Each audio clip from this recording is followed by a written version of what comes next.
Welcome to homebaking.org Kitchen. We want to show you today just the quick basic steps of making a pizza crust.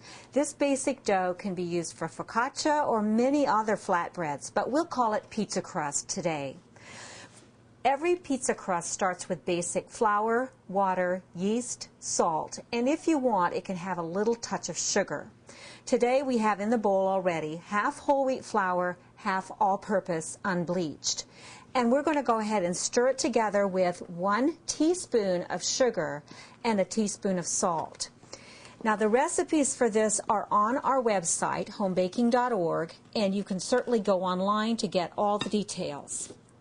The yeast we're using today can be either fast rising or active dry.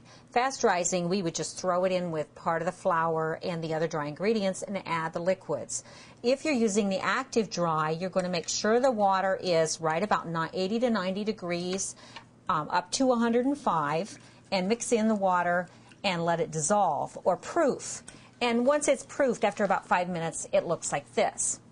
So now we can start making the crust. We'll add the water and the oil can be soybean oil, canola oil, sunflower oil, olive oil, and that's what we've used today.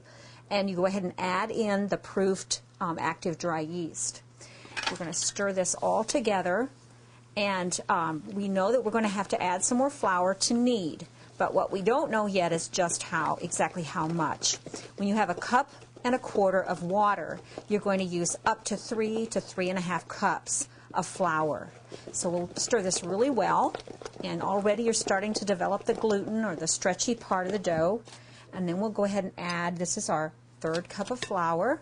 I'm going to add that in, and as it pulls together, we know we're ready to add just enough flour to go ahead and knead that now. See that rough ball? Okay, so we have our flour, water, yeast, salt, and we're ready to start kneading. We'll clean off our spoon. These tools are wonderful to have. They are called bowl scrapers. And again, if you go to our website, homebaking.org, you will see them available from us, or some kitchen stores carry them. Now we only want a couple tablespoons now because the dough itself is a nice soft ball, and we don't want the dough to get too tough or too hard. So we're just basically coating the dough lightly. And to knead, you can either knead on your clean countertop or in the bowl. And kneading process simply means you fold the dough, turn it a quarter turn, fold, turn. And as long as this dough is coated lightly with flour, you're not going to get too sticky, which is always an asset. Nobody likes to get too messed up from the dough. So we're just folding, turning, and I like to work in the bowl just because it saves me cleaning up the counter. With pizza dough, you only have to knead up to about 5 minutes, and then the dough becomes smooth and elastic, and you can go ahead and let it fully ferment. Okay, now after about 5 minutes of kneading, your dough is going to look like this. It's a little bit sticky on the inside, just a little, but overall you can handle it with your hands. It kind of cleans your hands, it cleans the bowl, and once it ferments or raises for even a half hour, that stickiness will go away as the dough ferments.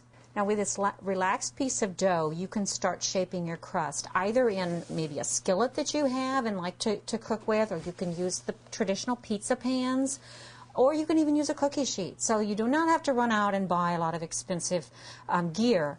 However, the wonderful thing about this is pizza itself will save you money just by making it from scratch. Go ahead and place it in the pan. If the dough is relaxed, it will just spread out in the pan. If it's not relaxed, if it keeps shrinking back, you need to walk away and just let it breathe a minute. Take a breath, come back, and it will push into the pan even better. Now I have enough dough I can actually make a deep dish pizza crust here. You can top your crust right now with your favorite toppings, or you can prepare it as a par-baked crust. If you make it par-baked, you need to poke some holes in the surface of the crust before you put it in the oven. This keeps it from puffing up in the oven. Then you're ready to put it in your preheated oven. Once the oven's preheated, you're ready to load it with the pizza. And you just place that pizza in the center of the oven and close. After about 20 to 25 minutes, your pizza's done. Bon appetit!